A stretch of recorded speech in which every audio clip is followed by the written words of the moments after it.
ముతుకూరు మండలం బ్రహ్మదేవి గ్రామంలో మాజీ మంత్రి కాకాని గోవర్ధన్ పర్యటించారు. గ్రామానికి వచ్చిన ఆయనకు స్థానిక నాయకులు, కార్యకర్తలు పెద్ద సంఖ్యలో పాల్గొని ఘనంగా ఆహ్వానం పలికారు. జగనన్న కాలనీ చంద్రబాబు కహానీ పేరుతో మాజీ మంత్రి కాకాని కార్యకర్తలతో కలిసి భారీ ర్యాలీ నిర్వహించారు. అనంతరం జగనన్న కాలనీలో పలు గృహాలను సందర్శించిన ఆయనకు వాటి యజమానులు ఆత్మీయ ఆహ్వానం పలికారు. ఈ సందర్భంగా నిర్వహించిన సభలో ఆయన స్థానిక మహిళలతో కలిసి మాజీ సీఎం వైఎస్ జగన్మోహన్ రెడ్డి చిత్రపటానికి పాలాభిషేకం చేశారు. కాకాని మీడియా సమావేశంలో మాట్లాడుతూ నా గిరిజనులు అని చెప్పే సోమిరెడ్డి వారి భూములు తీసుకుంటే మౌనంగా ఉన్నారని, మాటల్లో గిరిజనుల సంక్షేమం చెప్పటం కాదని ఆయన వ్యాఖ్యానించారు. గత జగన్మోహన్ రెడ్డి గారి ప్రభుత్వంలో పేదలకు సంబంధించి ఇళ్లు ఇవ్వాలనేటువంటి లక్ష్యంతో అనేక మంది పేదలకి ఇళ్ల పట్టాలు మంజూరు చేయడం, వాటిలో ఇళ్లు నిర్మించి ఇవ్వడం జరిగింది. ప్రభుత్వ భూములు ఖాళీగా ఉంటే ప్రభుత్వ భూముల్లో లేఅవుట్లు వేసి ఇళ్ల స్థలాలు ఇచ్చాం. ప్రభుత్వ భూములు లేని దగ్గర ప్రజలకు అవసరమని భావించినటువంటి వాటిలో కొనుగోలు చేసి ప్రైవేటు వ్యక్తుల దగ్గర నుంచి ఇళ్ల స్థలాలు ఇవ్వడం జరిగింది. అటువంటి నేపథ్యంలో దాదాపుగా ఈరోజు బ్రహ్మదేవం గ్రామ పంచాయతీకి సంబంధించి మనం ఉన్నటువంటి ప్రాంతంలో 2002లో దాదాపుగా 24 సంవత్సరాల క్రితం ఆ రోజు మండల పరిషత్ అధ్యక్షులుగా తెలుగుదేశం ప్రభుత్వంలో ఉన్నటువంటి మెట్ట చంద్రశేఖర్ రెడ్డి గారు, ఆయన ఈ ప్రాంతంలో ఇళ్ల పట్టాలు ఇవ్వాలని చెప్పి ఆలోచన చేశాడు. ఆ రోజు సోమిరెడ్డి చంద్రమోహన్ రెడ్డి మంత్రిగా పనిచేస్తున్నాడు.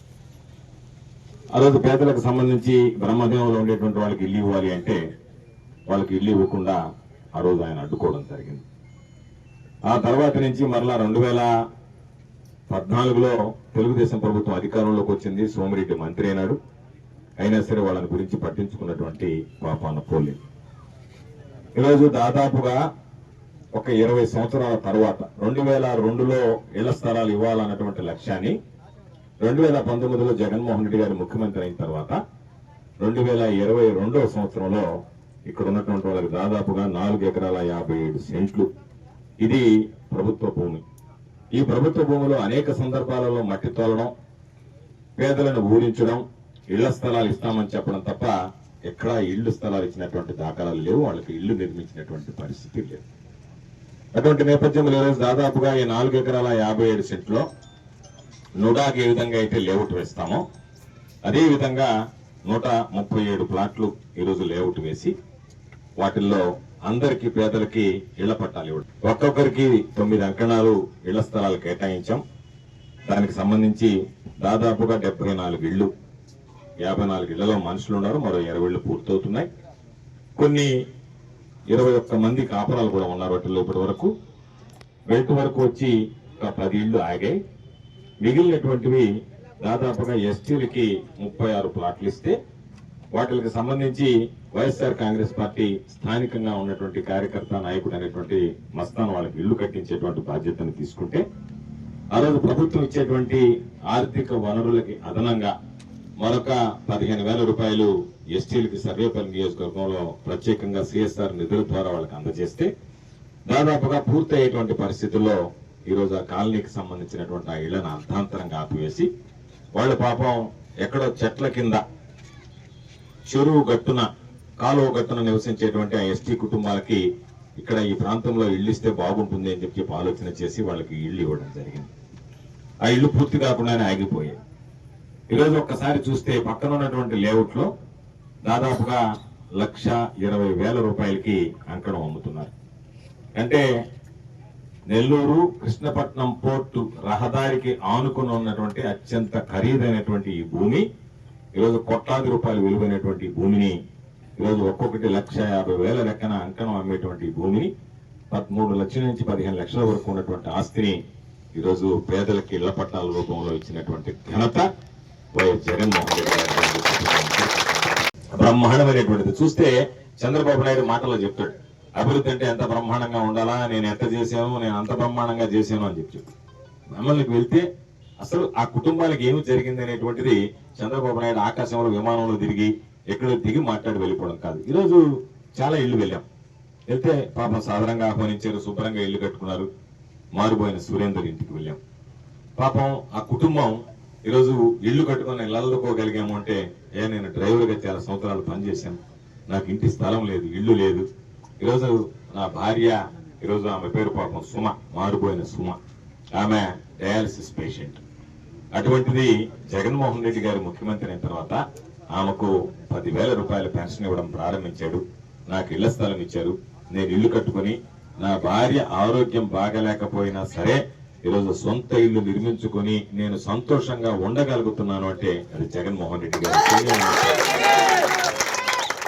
అదేవిధంగా మరొక బిడ్డ శ్రీజ, ఆ అమ్మాయికి 8 వరల్డ్ రికార్డ్స్ ఉన్నాయి పాపం. Guinness book of world record దగ్గర నుంచి స్కేటింగ్ లో మొత్తం గోడకంతా పెట్టుకోండి. అటువంటి బిడ్డ ఈరోజు స్వయంగా చెప్పింది, సార్ జగనన్న వచ్చేంత వరకు మేము అద్దె ఇంట్లో ఉండేటువంటి వాళ్ళం, ఈరోజు జగనన్న వచ్చిన తర్వాత మేము సొంత ఇంటి సాకారం చేసుకున్నాం, సంతోషంగా ఉన్నాం, మరింత ఉత్సాహంగా పనిచేసేదానికి మాకు అవకాశం ఏర్పడింది అని చెప్పి ఆ బిడ్డ 8 వరల్డ్ రికార్డులు సాధించినటువంటి బిడ్డ ఈరోజు సంతోషంగా మట్టిలో మాణిక్యాలు లాంటి వీళ్ళందరూ కూడా పాపం ఎటువంటి అవకాశం లేక, వసతి సదుపాయాలు లేక తీవ్రమైనటువంటి ఇబ్బందులు పడుతున్నాయి. అదే చంద్రబాబు నాయుడు అటువంటి బిడ్డకి కనుక ఏదన్నా 10 రూపాయలు సహాయం చేస్తుంటే పతాక శీర్షికన రాయించుకుని కూడా అమ్మాయిని తీసుకెళ్లి కూర్చోబెట్టి జగన్మోహన్ రెడ్డి గారికి పని చేయడం తప్ప ప్రచారం అలవాట్లేదు. కాబట్టి ఈరోజు మేము వెళ్ళిన దాకా పాపం ఆ బిడ్డని గురించి మేము తెలుసుకోలేకపోయాం. ఆ బిడ్డ వచ్చి ఆ ఫోటోలన్నీ చూసి అడిగితే చెప్పింది, నాకు 8 వరల్డ్ రికార్డ్స్ ఉన్నాయి సార్, నేషనల్ రికార్డ్స్ ఉన్నాయి ఆ బిడ్డకి స్కేటింగ్. అటువంటి స్పోర్ట్స్ యాక్టివిటీ చేయగలిగేటువంటి బిడ్డ ఈరోజు ఈ కాలనీలో ఇళ్ల స్థలం ఇచ్చినంత వరకు పాపం ఆ బిడ్డకి ఇల్లు లేదు, ఎవరు పట్టించుకునేటువంటి పాపం పోలేదు. కాబట్టి అదే విధంగా ఈరోజు పాపం టైల్స్ వేసుకునేటువంటి వ్యక్తి మస్తాన్ చెప్పాడు, 4,000 5,000 అద్దె చెల్లించలేక ఇబ్బందులు పడుతున్నాం, ఇద్దరు ఆడపిల్లలు చదువుకుంటున్నారు ఈరోజు హ్యాపీగా, కాబట్టి నేను ఇల్లు కట్టుకున్నాను, ఇంట్లో సంతోషంగా ఉంది నా కుటుంబం అని చెప్పడం జరిగింది. జగన్మోహన్ రెడ్డి గారి పుణ్యాన మాకు ఇల్లు వచ్చింది అని చెప్పడం జరిగింది.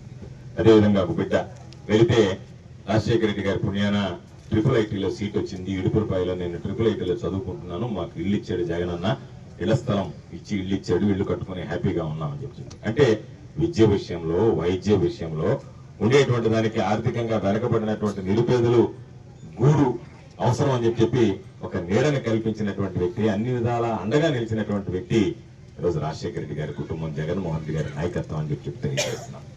అటువంటిది ఈరోజు ఎక్కడ కూడా ఒక్క ఇంటి స్థలం ఇవ్వకుండా ₹1 పాపం కట్టుకున్నటువంటి నిరుపేదలు ఎవరైతే ఉన్నారో, ఎస్టీలు ఎవరైతే ఉన్నారో వాళ్ళకి తీసుకొచ్చి వాళ్ళ ఇళ్ల దగ్గరికి వెళితే వాళ్ళు చెప్తున్నారు, అయ్యా మేము దత్తత తీసుకుంటాం, ఎవరో పామాయిల్ వచ్చి కడతామన్నారు, ఇంకొకళ్ళు వచ్చి కడతామని చెప్పారు, బూడిద దోలేరు తప్ప దీన్ని పట్టించుకున్నటువంటి పాపాన పోలేదు అని చెప్పి వాళ్ళు మాట్లాడడం జరిగింది. నిరుపేదైనటువంటి గిరిజనులకి పాపం చంద్రమోహన్ రెడ్డి గిరిజనుల గురించి మాట్లాడతాడు తప్ప వాళ్ళకి ₹1 ఖర్చు పెట్టాడు. కారణం ఏమిటంటే, ఎందుకు ఈ మాట చెప్తున్నానంటే, అలాగే 15,000 రూపాయలు ఇచ్చాం గిరిజనులకు సంబంధించి. ఈ రోజు పరిస్థితి ఏంటంటే, వాళ్ళకి డబ్బిస్తే వాళ్ళు ఇల్లు కట్టుకుంటారు, సో వీటికి ఏం కమిషన్ రాదు. అందుకని సైకిల్ తీసిస్తే ఆ సైకిల్ డీలర్ ఉండడే, ఆ డీలర్ కమిషన్ ఇస్తారు. అందుకని వీళ్ళకి ఇల్లు కడితే కమిషన్ రాదు కాబట్టి కమిషన్ వచ్చేటువంటిది ఎత్తుక్కుని ఆడ సైకిల్లో మరొక వస్తువో, మరొక కిట్టో, లేకపోతే అంగన్వాడీ వాళ్ళ కిట్లు ఆడైతే ఆ కొనుగోలు చేసినటువంటి వాడి దగ్గర కమిషన్ వస్తుంది. కాబట్టి ఆ పనుల్లో ఉంటాడు తప్ప నిరుపేదల గురించి నువ్వు ఆలోచన చేసిన తర్వాత నువ్వు ఇవ్వడం తప్పనిలే, ఇవ్వు. లక్కుల గురించే బాధపడుతున్నావు, కంపెనీలు ఇచ్చిన దాని గురించి సంతోషంగానే ఉంది, తమరి వ్యవహారమే బాగలేదు. తమరు ఎంతసేపటికి సైకిల్ డీలర్ల దగ్గర కమిషన్ మాట్లాడుకుని సైకిల్ ఇచ్చి చూశారని నేను సిఎస్ఆర్ నిధులతో చాలా పనులు ఉన్నాయి చేయాల్సినటువంటిది చేయండి. సమాజంలో ఈరోజు నిరుపేదలకు సంబంధించి ఇల్లు కట్టించమండి, వాళ్ళకి పాపం గూడు కల్పించండి, శాశ్వతమైనటువంటి పనులు చేయండి, ఇబ్బంది లేదు. దానితో పాటు మీరు సైకిల్ ఇచ్చుకున్న ఇబ్బంది లేదు, ఇంకేదన్నా ఇచ్చుకున్న ఇబ్బంది లేదు, తమరు 10 రూపాయలు తిన్నా ఇబ్బంది లేదు మాకు. కానీ మొత్తం నేను మింగేస్తాను గుడిలో లింగాన్ని అని చెప్పి పాపం నిరుపేదలకు సంబంధించి వాళ్ళని ఇబ్బంది పెట్టేటువంటిదే. ఆ ప్రక్రియ మానుకుంటే బాగుంటుంది అనేటువంటి విషయాన్ని ఈ సందర్భంగా నేను తెలియజేస్తున్నా. జేజీదికి వచ్చినా సరే ఇళ్ల స్థలాలు ఇచ్చి ఇల్లు కట్టుకున్నటువంటి వాళ్ళు మిమ్మల్ని ఇంచు కూడా కదపేరు, ధైర్యంగా మీరు ఉండండి. చూసినా సరే ఆ ప్రజలకు భయపడాల్సినటువంటి అవసరం లేదని చెప్పాం.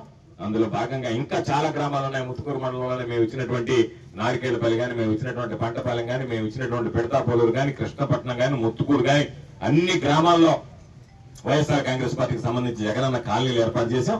అన్ని కాలనీలు సందర్శిస్తాం, ప్రజలకు చూపిస్తాం, ఈ సమాజానికి చూపిస్తాం, పచ్చ మీడియా కళ్ళు తెరిపిస్తాం. ఎక్కడైతే మీరు మాట్లాడుతున్నారో బహుశా ఒకసారి వచ్చి చూస్తే ఈరోజు బ్రహ్మదేవంలో మెయిన్ రోడ్డుకు ఆనుకుని ఉన్నటువంటి ప్రాంతం అత్యంత ఖరీదైనటువంటి ప్రాంతం. ఈ పక్క ఆ పక్క లేఅవుట్లు వేశారు. ఏ లేఅవుట్లు వేశారో చూడండి. సాధారణంగా ఏదన్నా 10 అడుగుల రోడ్లు వేసి లేఅవుట్లు వేయలే, 20 అడుగులు 30 అడుగుల రోడ్లు వేసి లేఅవుట్లు వేసాం. విశాలంగా లేఅవుట్లు ఉన్నాయి. ఈరోజు పాపం అవన్నీ కూడా పిచ్చి మొక్కలు, అవన్నీ మామూలుగా మధ్యలో పాపం గట్టి అడిగి ఉన్నట్టుంది తప్ప కాలనీ ఉన్నట్టు లేదు. కారణం ఏంటంటే జగన్మోహన్ రెడ్డి కాలనీ శుభ్రంగా ఉంటే జగన్మోహన్ రెడ్డి గారికి మంచి పేరు వస్తుంది. కాబట్టి ఇప్పటికైనా మీ రాతలు మీ చేష్టలు మానుకొని మీరు వాస్తవాలను కళ్ళు తెరిచి మీరు చెప్పినా చెప్పకపోయినా ఇక్కడ ఉన్నటువంటి ప్రజలు వాస్తవాన్ని గమనించారు, గుర్తించారు. కాబట్టి పాపం ఎస్టీ మహిళలకు సంబంధించినటువంటి దానిలో వాళ్ళకి చంద్రమోహన్ రెడ్డికి వాళ్ళ పట్ల దయా ఊరికే మాటల్లో చెప్పి నేను తేడా బాంధవా అన్నట్టు ఏదో చెప్తుంటాడు. మామూలుగా నేను గిరిజనులు ఉద్ధరించడానికే పుట్టాను, నా జన్మంతా గిరిజనుల కోసం త్యాగం చేస్తానని చెప్పి వాళ్ళు ఎవరో చెప్పారు. పాపం మాడేవాళ్ళు మేము ఎవరో దత్త తీసుకున్నాం. నేను అందరూ దత్త తీసుకునేవాళ్ళే. డబ్బులు ఇచ్చేవాళ్ళు ఎవరు ఉండరా, ఇల్లు కట్టేవాళ్ళు ఎవరు ఉండరా?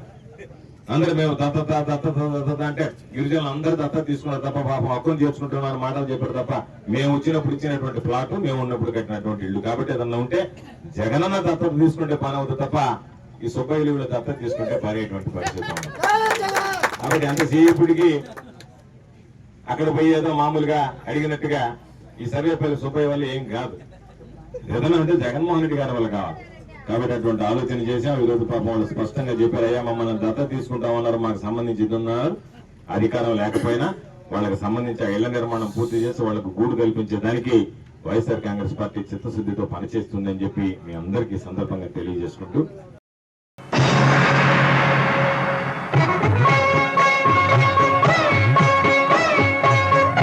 శ్రీ తల్పగిరి రంగనాథ స్వామి దేవస్థానము, రంగనాయకులపేట, నెల్లూరు. ప్రమాణ స్వీకార మహోత్సవ ఆహ్వానము మే 10వ తేదీ ఆదివారం సాయంత్రం 5 గంటలకు శ్రీ తల్పగిరి రంగనాథ స్వామి ఆలయ కమిటీ చైర్మన్ గా ప్రమాణ స్వీకారం చేయుచున్న శ్రీ లెక్కల వెంకటరెడ్డి మరియు ఆలయ ట్రస్ట్ బోర్డు మెంబర్స్ ప్రమాణ స్వీకార మహోత్సవ ఆహ్వానము. పై కార్యక్రమంలో విశిష్ట అతిథులుగా రాష్ట్ర మున్సిపల్ పట్టణాభివృద్ధి శాఖ మాత్యులు పొంగూరు నారాయణ గారు, రాష్ట్ర దేవాదాయ ధర్మాదాయ శాఖ మాత్యులు ఆనం రామనారాయణ రెడ్డి గారు, నెల్లూరు పార్లమెంటు సభ్యులు వేమిరెడ్డి ప్రభాకర్ రెడ్డి గారు, ముఖ్య అతిథిగా ఒంగోలు ఎంపీ శ్రీ మాగుంట శ్రీనివాసరెడ్డి గారు, రాజ్యసభ సభ్యులు బీదా మస్తాన్ రావు గారు, టీడీపీ జిల్లా అధ్యక్షులు ఎమ్మెల్సీ బీదా రవిచంద్ర గారు, నెల్లూరు రూరల్ శాసనసభ్యులు కోటంరెడ్డి శ్రీధర్రెడ్డి గారు, కోవూరు శాసనసభ్యులు వేమిరెడ్డి ప్రశాంత్ రెడ్డి గారు, కావలి శాసనసభ్యులు కావ్య కృష్ణారెడ్డి గారు, ఉదయగిరి శాసనసభ్యులు కాకర్ల సురేష్ గారు, రాష్ట్ర వక్ఫ్ బోర్డు చైర్మన్ అబ్దుల్ అజీజ్ గారు, నుడా చైర్మన్ కోటంరెడ్డి శ్రీనివాసరెడ్డి గారు, నారాయణ విద్యా సంస్థల జీఎం వేమిరెడ్డి విజయభాస్కర్ రెడ్డి గారు, state civil supply director Vemireddy Pattabhiramareddy గారు, టీడీపీ రాష్ట్ర అధికార ప్రతినిధి కోటంరెడ్డి గిరిజర్ రెడ్డి గారు, Nellore mayor Devarakonda Sujatha, Nellore deputy mayor Roop Kumar Yadav గారు, డిప్యూటీ మేయర్ తహసిన్ ఇంతియాజ్, రాష్ట్ర warehouse corporation director Kappira Srinivasulu గారు, నుడా మాజీ చైర్మన్ ముక్కాల ద్వారకనాథ్ గారు, మాజీ మున్సిపల్ చైర్పర్సన్ తాళ్లపాక అనురాధ మరియు నెల్లూరు రూరల్ సిటీ కార్పొరేటర్లు, తెలుగుదేశం పార్టీ, జనసేన, బీజేపీ కూటమి నాయకులు పాల్గొని ఈ ప్రమాణ స్వీకార మహోత్సవ కార్యక్రమాన్ని జయప్రదం చేయగలరు. మీ లెక్కల వెంకటరెడ్డి, శ్రీ తల్పగిరి రంగనాథ స్వామి ఆలయం, నెల్లూరు.